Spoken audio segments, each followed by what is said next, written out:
Abbie Keith was proud of the fact that she could and did trace her family history back to James and Suzanne Chilton, who, it is recorded, came to America in 1620 on the Mayflower. Although they failed to survive the first winter in their new land, a married daughter carried on the lineal descent as she later made her way to the new country. Abbie was born in Killingly in August of 1884 to Otis and Sarah Keith. Her father was a staunch prohibitionist who, attracted by the gold rush, journeyed to California in 1851.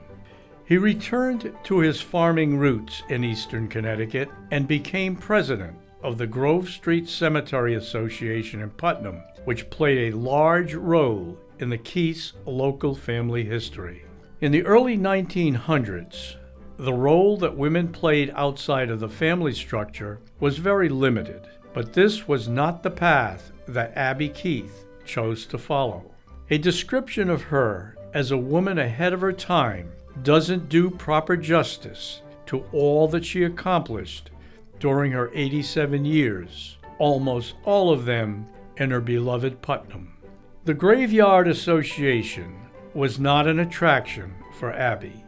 Following her graduation from Putnam High as valedictorian in 1903, she enrolled in the Women's College of Brown University in Providence, Rhode Island, which became Pembroke College in 1928.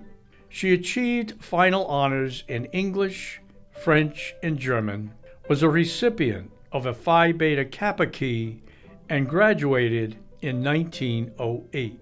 At the conclusion of her education in Rhode Island, she had a brief 2-year teaching assignment at Wilmington, Mass. High School.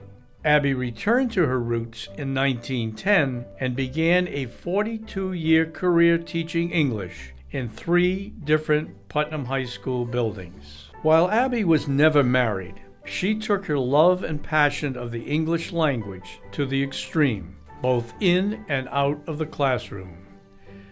During World War II, she made it a practice to send personal letters to former students in the armed forces, keeping them updated on doings back home and at PHS. Just months before her unexpected death in 1971, she repeatedly communicated by letter with her great-niece, Judith Rivero, once stating, "I think a letter may be more satisfactory than a phone call."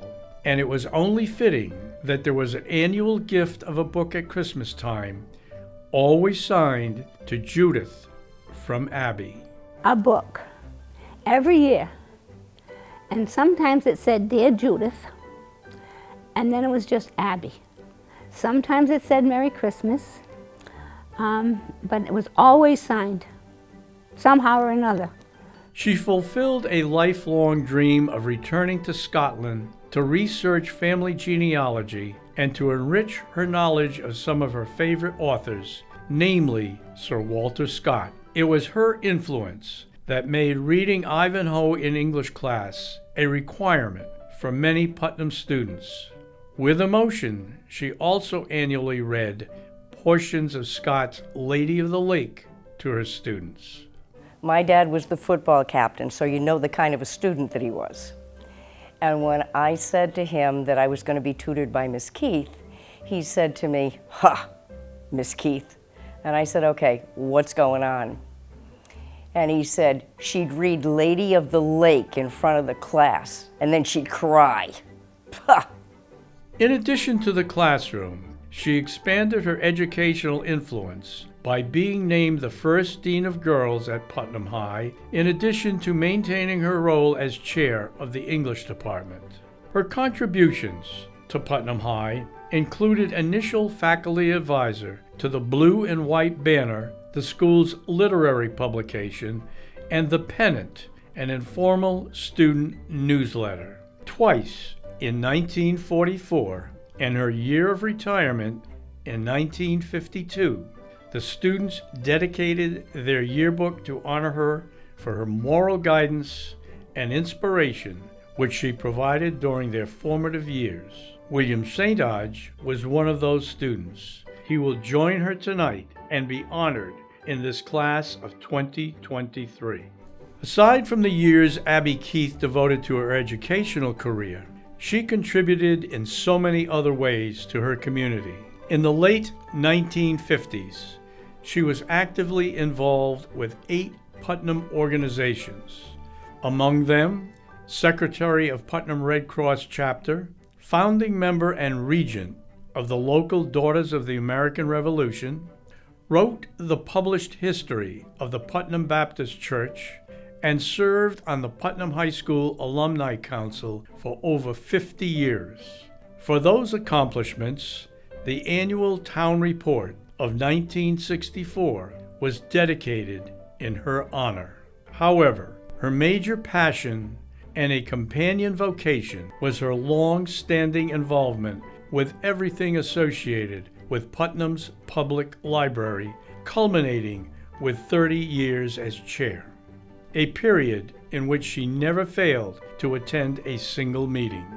She was the driving force that moved the limited and cramped space of the Town Hall Library to a modern facility on Main Street in the downtown area. To attain public support for the new structure, radio station WPCT, the forerunner to Putnam's WINY, presented a lengthy broadcast as a public service announcement at which members of the library board outlined the steps taken to make the new building become a reality. Town voters responded positively, and the project was underway. The cornerstone for the new structure was laid on June 5, 1955. However, the flood of August 1955 intervened. Thankfully, the bookshelves had not been stocked when the raging Quinnebog River rose to a level of over 10 feet in the newly constructed building. It was just another challenge for the never-tiring chair of the library board.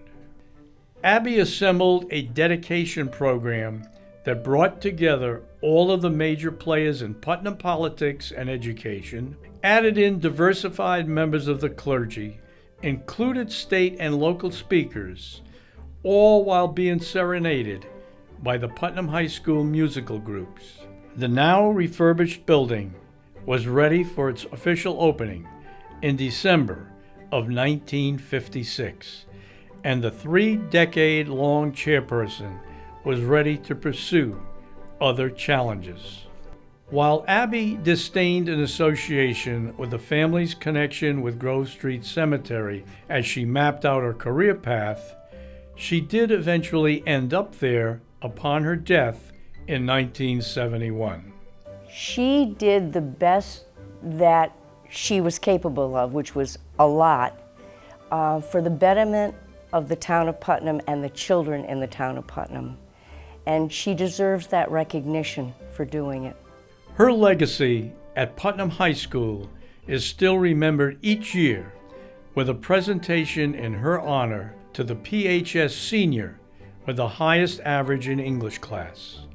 At her funeral service, she was eulogized as an extraordinary woman, and as she now occupies a space on Putnam High's Wall of Honor, PHS students will again be reminded of why she is so deserving of this honor.